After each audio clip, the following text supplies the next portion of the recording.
Welcome to Cocoa Village, where you can all of a sudden look up and see a rocket re-entering the atmosphere. Holy smokes! Welcome to SailingWindGypsy. We're glad to have you aboard.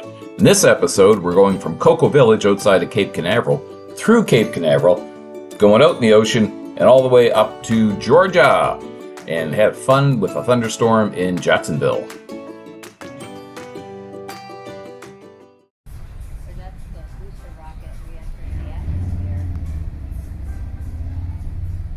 I don't know. It looks like it's re-entering, doesn't it? Pardon?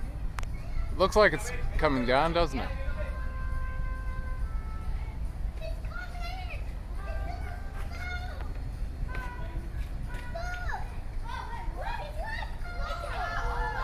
Okay, weather update. We don't trust the weather, but we're going to wait for 3 days, 2 days hopefully, and see if the weather gets better so we can go outside.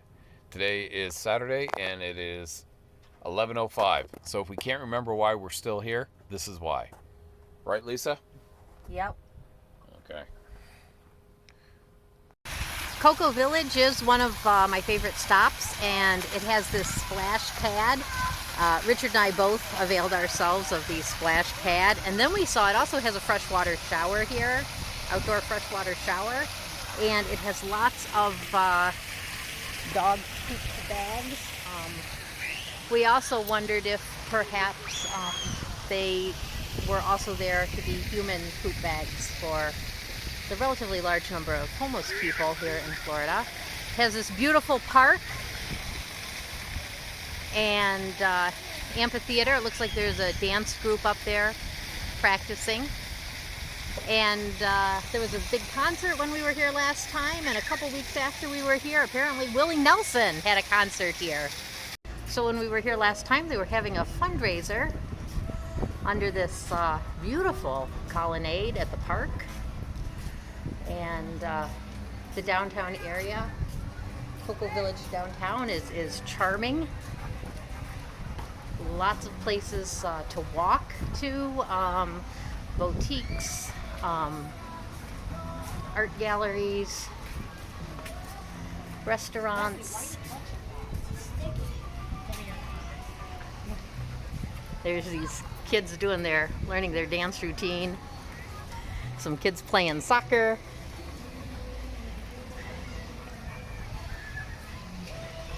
It's a playground over here.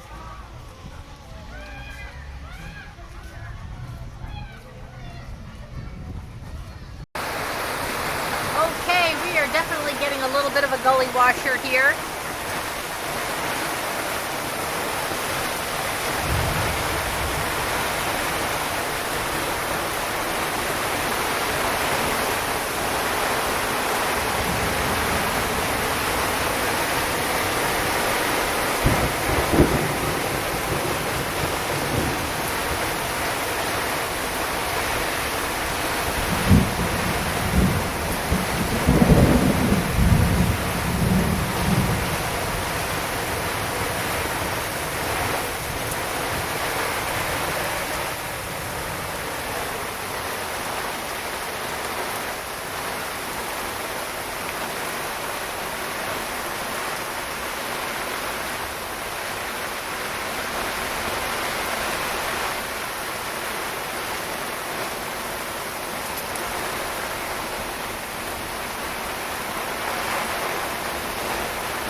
Catamaran just came in about an hour ago.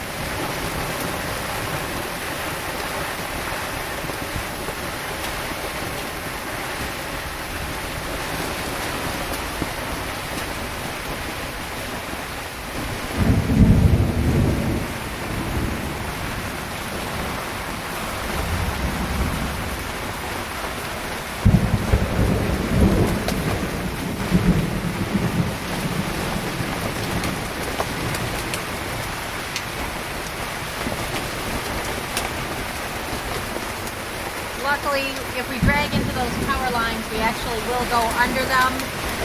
They are reportedly 55 feet above mean low water all the way to the shore, and 65 feet in the middle.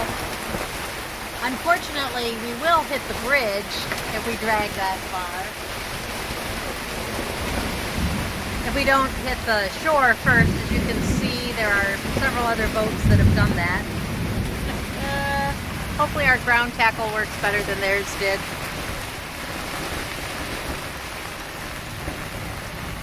So we're in Cocoa Village, Florida, but it's like being in France here at this restaurant.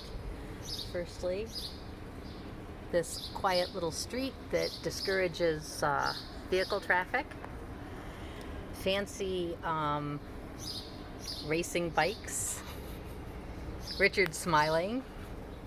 Bikes probably belong to these two in here. But a very authentic French menu, and owned and operated by authentically French people. So really cool. Here's our coffee. Richard's coffee and my coffee. So this delightful cafe does not need any advertisement from me. It looks super, super busy for breakfast this morning on a Sunday morning, and the food and the pastries are absolutely delightful. We are at our favorite restaurant in Cocoa Village. Hard to imagine we can actually have a favorite restaurant when we've been here all of 2 times. Pub Americana. But these are their gator bites, and we're all gonna have at least one. Ginger liked her gator bite. She's wondering where her next one is. Come on, Richard, give me another one. Yeah, that's the thing I want. Give me it.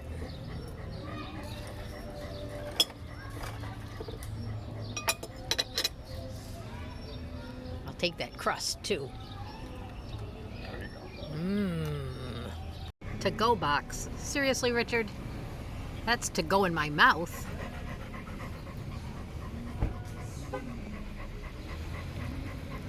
Oh yeah, half for me, half for you. That sounds good. Give me the big half.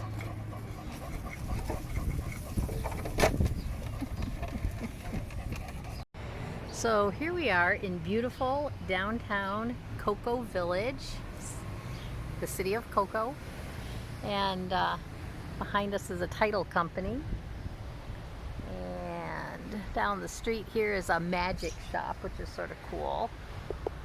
And there's Richard. Hi, Mom. There's a couple of neat cafes, bars, boutiques. There's a cigar bar and they're playing Paranoid by Black Sabbath. That's so cool. And yeah, just a really nice place to hang out. Lots of cool little restaurants, boutiques,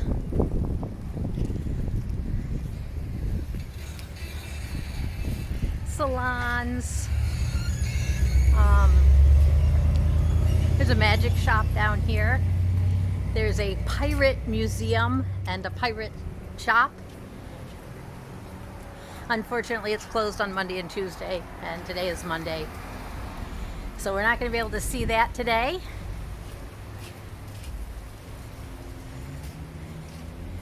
Here is the magic shop. So for some reason, I am really, really sensitive to no-see-um bites.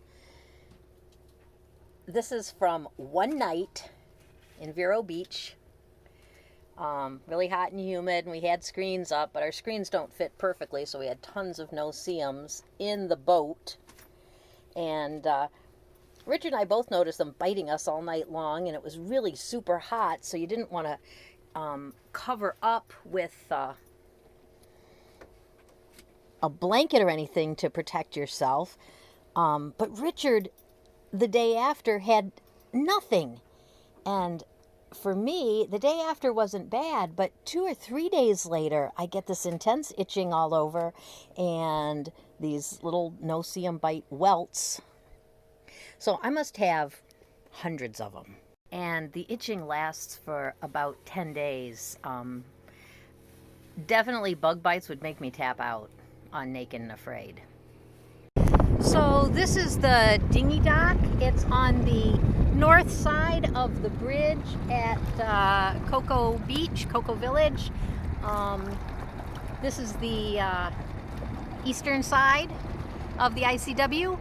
But anyway, lots of places to tie up your dinghy, and here's this famous bait shop and a really cool crab house. Unfortunately, the crab house has been closed, and I think the bait shop is still open, and it looks like they sell gasoline.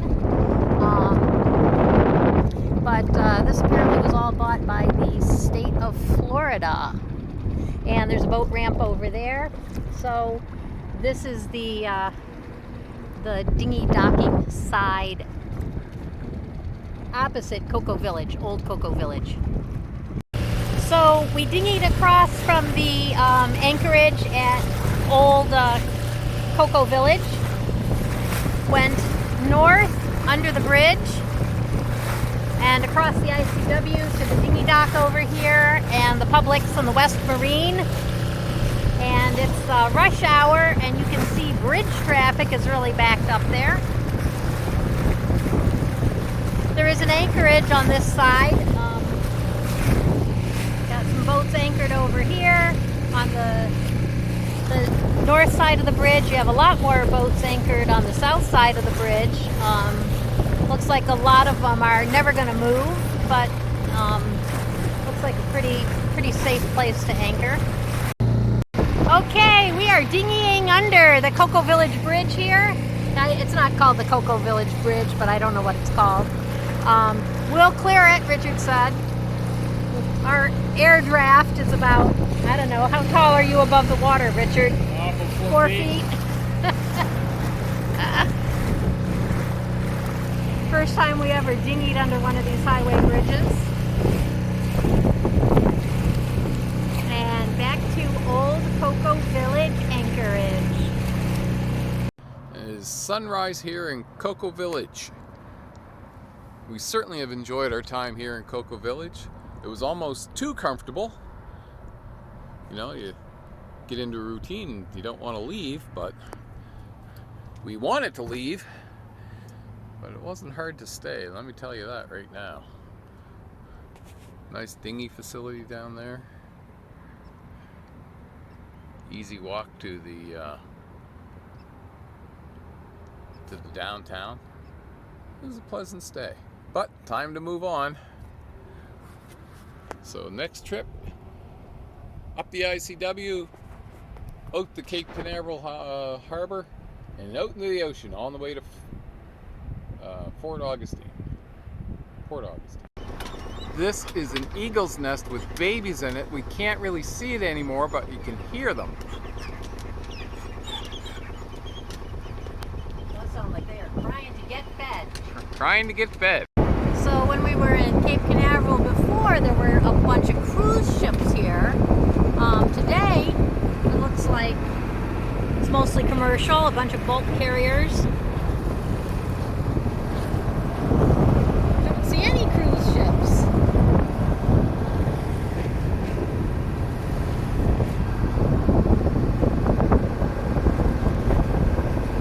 I think that's one of the cruise ship terminals right there, though.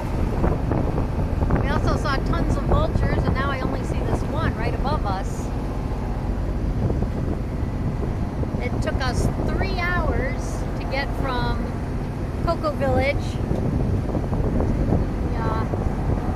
Cape Canaveral Canal.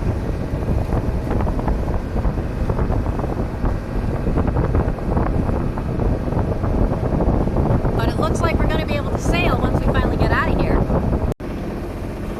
I don't know how well this is going to show up on video, but this is a submarine coming out of Cape Canaveral.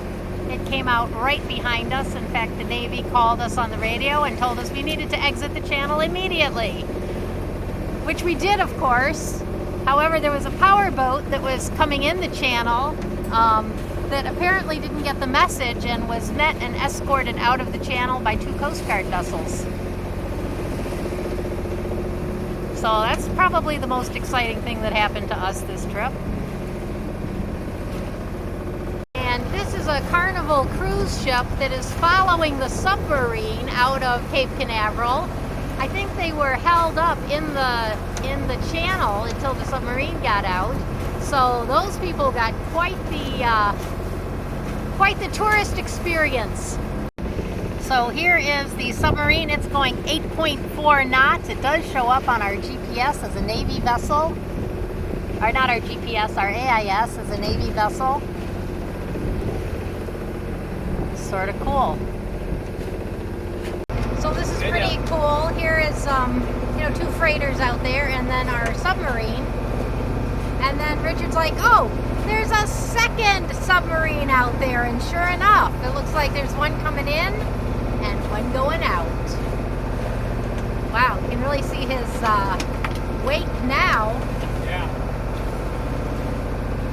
I mean, you might not be able to on this video, but it's what I got. And there's number two.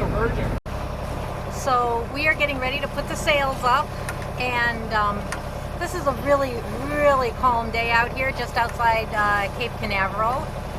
But you can see how much movement there still is out there on the foredeck, getting the sail ready. Richard doesn't quite trust me up there yet, but this is absolutely why I had posterior tibial tendon surgery. Even maintaining my balance here behind the wheel is a little challenging, and it's sort of like being on one of those balance boards all the time. Challenging for me too. Well, I think I already said it was challenging for you, or made it look challenging for you anyway. So like I said though, this is a very, very, very calm day. There's the offending foot doing its job. Whoa!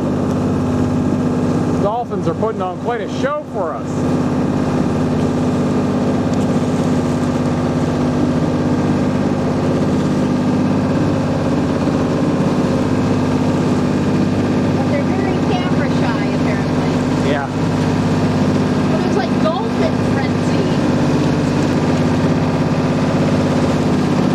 Beside us here.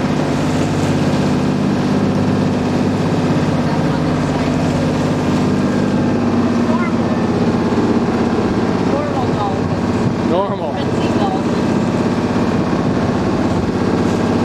We did notice they were really tiny, like 2-3 feet.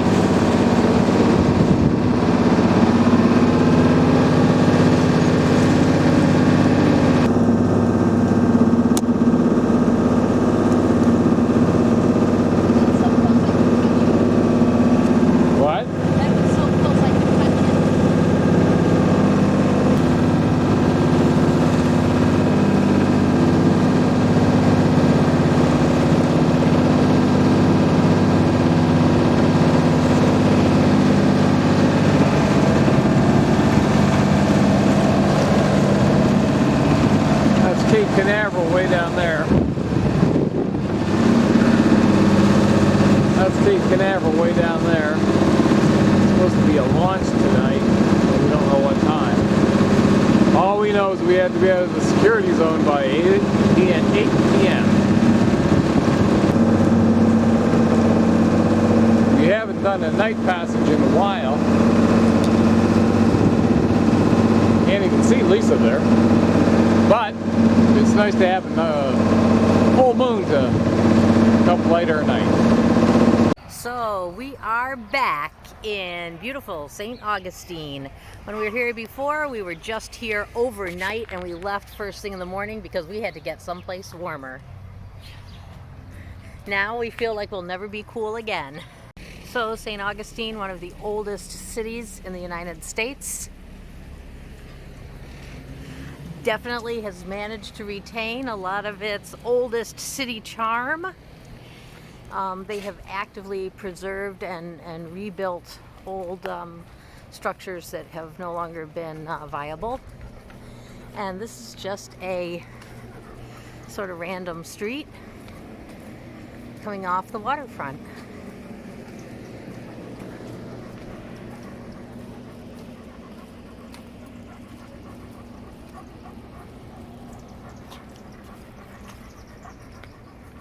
This one is for sale. Looks like it needs work, but hey, when you're like 300 years old, who doesn't? Okay, this particular building is not 300 years old, but you know what I mean.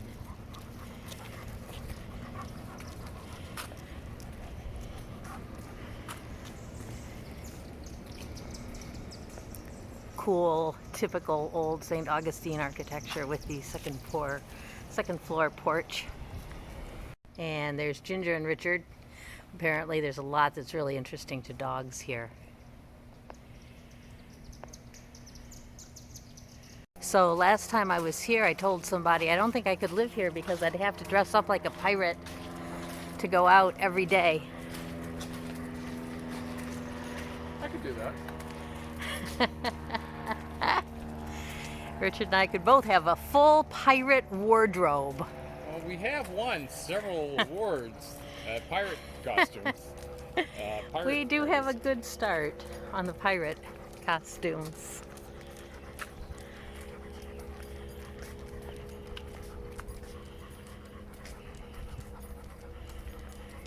So this is St. Francis Street, lined by old houses. Huge, beautiful Victorian there. But here is the oldest house and a very handsome dog.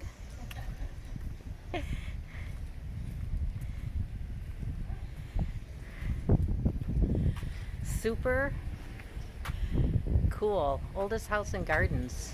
We may have to come back and tour this. The full moon is just incredible here in St. Augustine tonight. We got in this morning,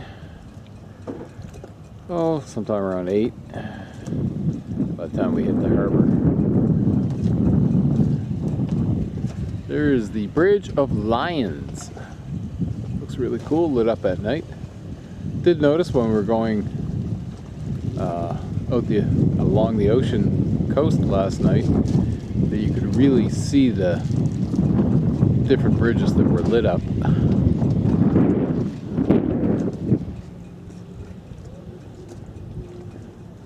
Smaller bridge over there. So this is the view from the rear of the now Trinidad. I don't know if I'm pronouncing that right. It's aesthetic, I'm going to call it replica, because it's not really a replica. It's actually a fiberglass hull. And the spars are not wood, they're cast iron. Which, although cast iron technology would have been available at the time, spars would have been originally made of wood. Perhaps prohibitively expensive nowadays, or perhaps just greater safety from cast iron and fiberglass. The sails are also not linen or canvas, made out of cotton and linen. The sails are Dacron. The lines are synthetic, but aesthetically designed to look like a late 1500s real galleon that sailed with Ferdinand Magellan. Very interesting. Certainly would be interesting to learn how to sail it and see what it's like under sail. The fairly luxurious captain's cabin, and over there is the pilot's berth. Steered with this stick, which was an improvement apparently over the tiller. Here is the binnacle with the compass.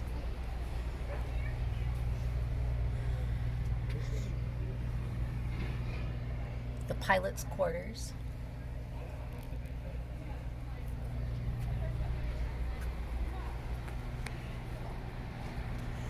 And the crew would stay under the forecastle up there, the only protected area of the boat other than the captain's quarters and the pilot's quarters. It's also equipped with, I'm sure, a huge diesel engine, because I don't see any longboats to tow it into position or to tow it out of the harbor. That would have been something to see.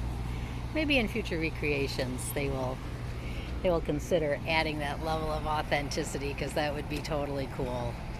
And again, modern fenders. Always a nice touch. Makes things easier. And Egret has decided this is a good fishing spot.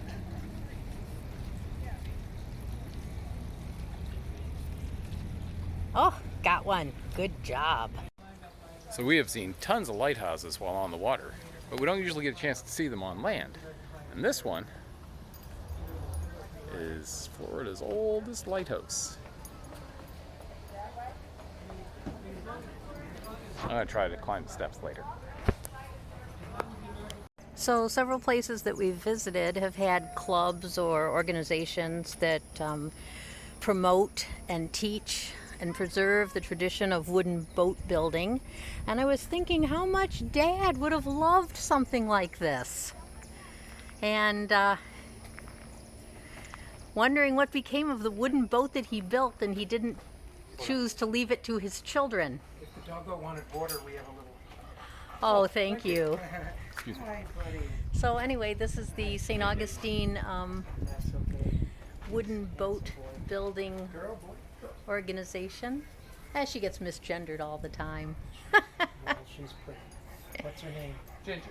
Ginger. What is it? So we're here at the St. Augustine Wooden Boat Heritage Boat. Heritage Boat Works, where they teach and preserve the art of wooden boat making. And I was talking about my dad, who built a wooden boat but hates the water, never had a boat, never went boating.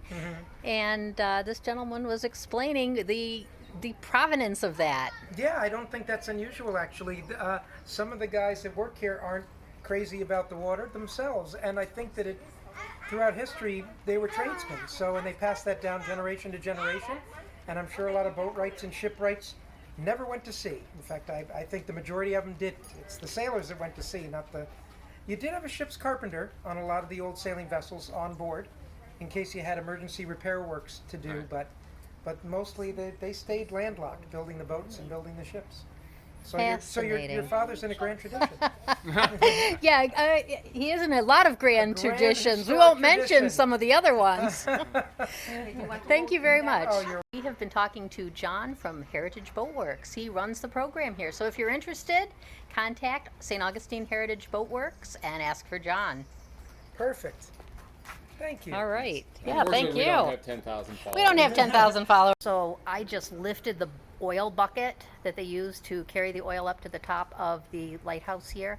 And I was like, oh yeah, I can lift a 5-gallon bucket full of water. I could do that. I lifted it up. The bucket weighs like a 5-gallon bucket. It must weigh 25 pounds. So it's like, I'm going to ask the tour guide, the lighthouse keeper, about this.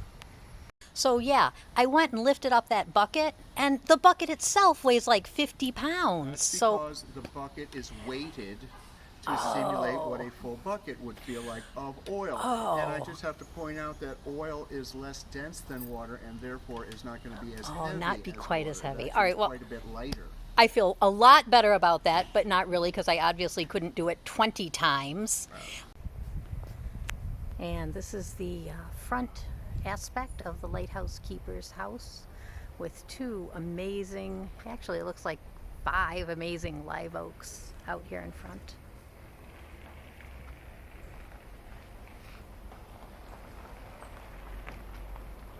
So it looks like we have the Black Raven coming up behind this schooner, which is under full sail, perhaps trying to evade the pirate ship behind it. Who knows? I'm thinking maybe they have this coordinated. No, it looks as though perhaps the pirate ship has chosen a different path and the schooner is continuing up the channel.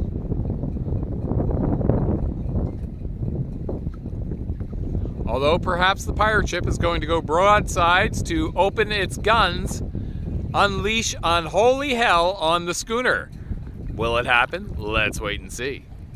No, in fact, the pirate ship is taking a course in towards the marina, and the schooner is attempting to flee, perhaps out of the open bridge at the Lionsgate Bridge, but that would take it a while to get there. New development, the pirate ship has picked up speed. They're either going under the bridge or they're going to broadside the schooner. Let's see what happens, folks. Yes, we definitely see the stern of the pirate ship now. You'll notice the pirate ship is using its motor and is not under sail. I can identify that with that. Yes, we now have a jolly good view of the jolly good stern, definitely chasing that schooner. Definitely chasing that schooner. The schooner is now proceeding under the bridge. Perhaps the bridge will drop the spans on the pirate ship and let the schooner go in safety. Probably not, but perhaps it will. Perhaps the pirate boat has paid off the bridge operator. Aye, perhaps, as Lisa said, here, say it again. Perhaps the pirate ship has paid off the bridge operator. Aye, with doubloons, because we're in St. Augustine. And they're being chased by the tour boat. And they're being chased by the tour boat. Yes, they are. Okay, we can see them up here.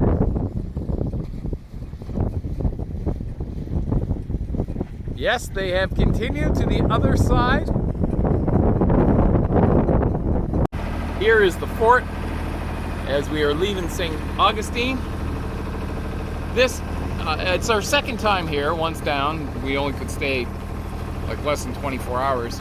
And then we did stay 2 days here. And it is just a wonderful, wonderful place. You know, everyone is very happy, very kind, and it's interesting. And it is the oldest city in the United States. So, if you get a chance to visit St. Augustine, I highly recommend it. And don't forget, when we were here the first time, Ginger was the pup of the day. Because we have a special dog, right? What time to turn the sail off, Ginger? We turned the sail off. We never turn the sail off. What time to turn the engine off, Ginger? 9:41, Richard. Thanks, Ginger. I'm so embarrassed.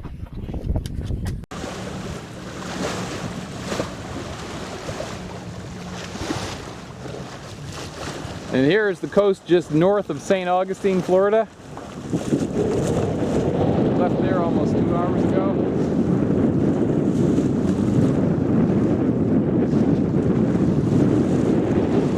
Nice calm sailing day today.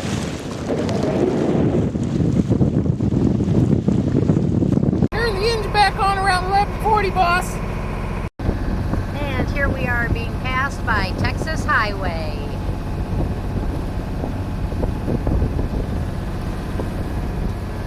And here's the pilot boat going out of Jacksonville, Florida.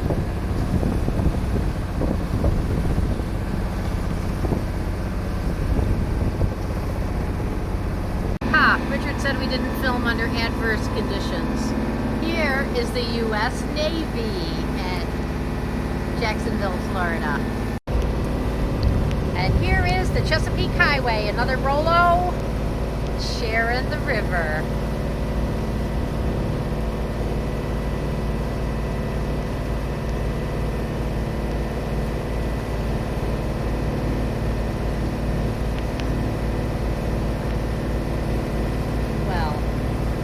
Richard's not really sharing the river. He's outside the channel. He's given all the river to this guy. So this looks like a Navy vessel here getting repairs, and there is a little patrol boat sitting out in front of it, making sure we don't get too close.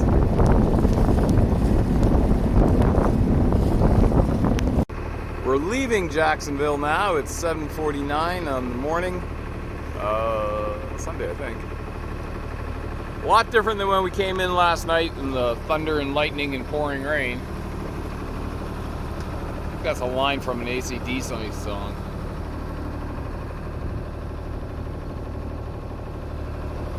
Gorgeous morning, should be a good sail to Brunswick. What do you think, Lisa? Fully. Here is a shrimp boat just off Jacksonville. It came out with us. It's opening its nets now. That's pretty impressive. Not something you get to see every day. And here are two ships that are anchored outside Jacksonville. I guess they're waiting for clearance to get in. We saw them there yesterday. Just anchored, waiting. That happens. So we are just outside. What's this inlet? This Brunswick. Brunswick, Georgia. The Brunswick River Inlet. And there must be 6 shrimp boats out here. All within maybe 3 miles of each other. It is very impressive. Well, I must say that shrimpers should all wear hats because there are a lot of birds hanging out on that boat waiting for them to pull in those nets full of shrimp.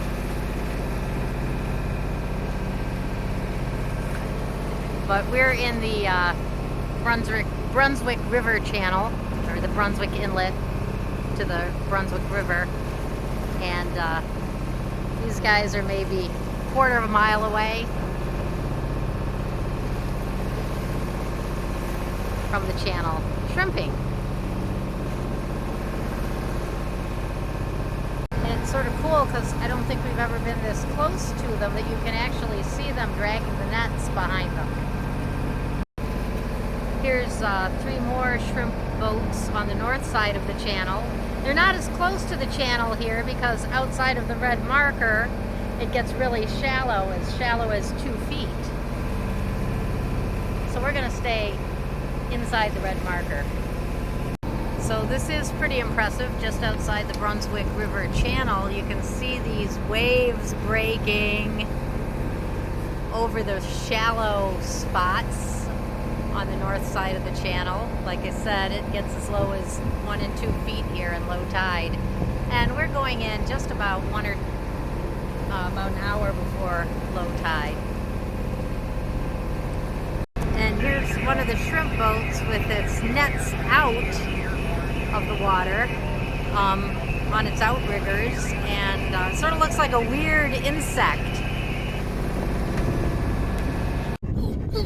So here's Richard trying to clear the water intake for our outboard. So we're leaving the anchorage at Jekyll Island. Nice deserted anchorage. I mean, we had the place all to ourselves. It wasn't great protection from the wind, but the water is so shallow on the other side of where we were anchored. We didn't get a lot of fetch, but there was an awful lot of movement from the current because, well, we're in Georgia. That is Jekyll Creek there. Tried taking the dinghy down the other day, but our dinghy motor ended up getting the P-holes blocked, so the water wasn't going through to cool it properly. Luckily, some nice people in the center console towed us back to the boat because there's no way with the wind and the current yesterday I could have rowed it back. I don't think I was making good progress in the creek itself, but anyway. So now we are going up to an anchorage about 5 miles up the sound here it's called Morningstar Marinas, and it's ridiculously expensive, but we need to A, get Ginger off, and B, see if we can flush out the cooling system on the outboard, because all of the 3 or 4 hours of work we did on it yesterday didn't seem to help. Well, maybe they helped, but it wasn't the bottom line fix. So we're passing this Rollo and roll on, roll off called the Morning Saline here in the Brunswick River.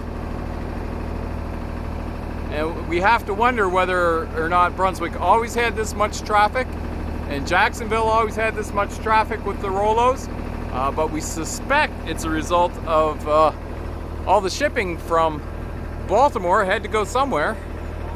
So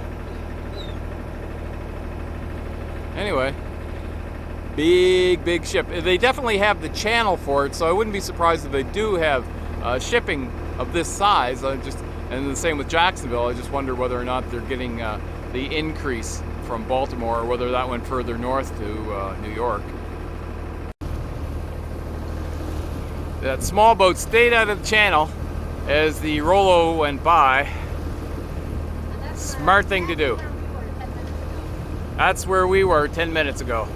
Those things are huge and you can't really notice them moving so fast, but they go about 10 knots as opposed to our 5, so they'll creep up on you.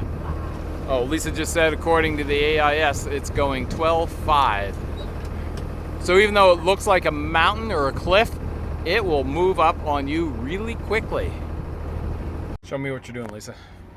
So, one of the things we hadn't been doing is flushing our outboard after every use to flush any salt water out of it. And then when it stopped peeing, we were having trouble flushing it from the bottom, and we couldn't flush it from the top. And well, these are not the water output. So we were looking for pee coming out the wrong things. But the reason we didn't flush it was because we didn't have a hose and fresh water all the time. You know, especially when you're anchored out in rural spots and you're trying to conserve water. But what does work is a 60cc syringe, because you can just put the tip of the syringe in the flushing port and you get pressure and you get water coming out the pee hole. And you get some water coming out the lower unit as well.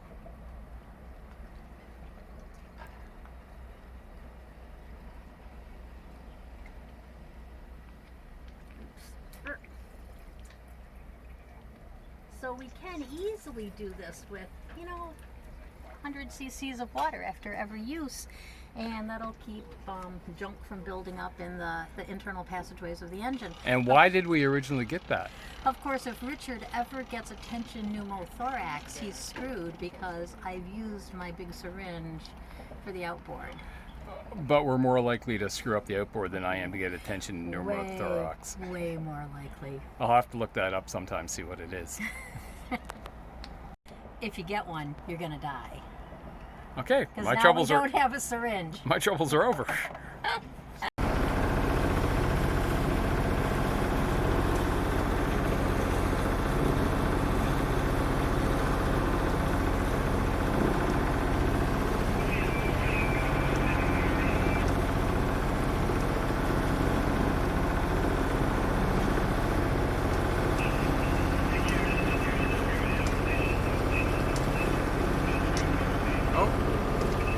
Guy's bringing up his nets. Haven't seen that before.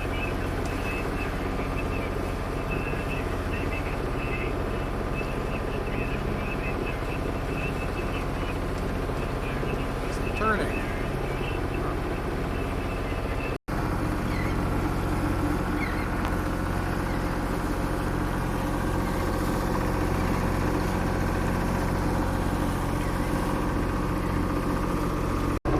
So it's going to take us over 8 miles just to go from Brunswick, where we were docked,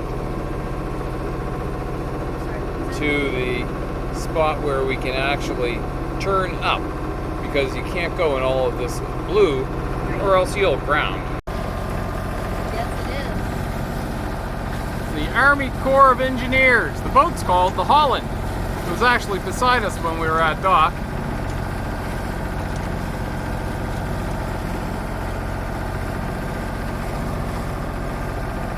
They always do interesting things, but they never tell me what it is. Andrew, what time did the engine go off? I don't know, boss. I don't wear a watch. Oh, 10 o'clock. yeah, close to that. After sailing for an hour and 20 minutes, we had to turn the engine back on because the last 20 minutes was only 3 knots of wind and we were doing less than 1 knot. So we're trying to get better. We spent a fair bit of time going less than 3 knots, which was our previous low speed. So we're getting better. We're still not going to be purists though. That's crazy. So unfortunately, as we prepared to cross the Savannah River shipping channel, this guy decided to come down and meet us. So we're paralleling the channel waiting for it to go by. Richard had a nice conversation with the pilot, who could not have been sweeter about us calling about our anxiety. But Proper mariner etiquette. Confirm we're not in his way. well, we're a mile out of the channel, so I think we're not in his way. But I didn't think about the guys. We talked to the pilot, and the pilot has to get off and go back to Savannah, so we don't want to run into the pilot boat either as it goes back. But Thank you for watching. We hope you enjoyed it. If you'd like to click like and subscribe, we'd appreciate that too. Have a great day now.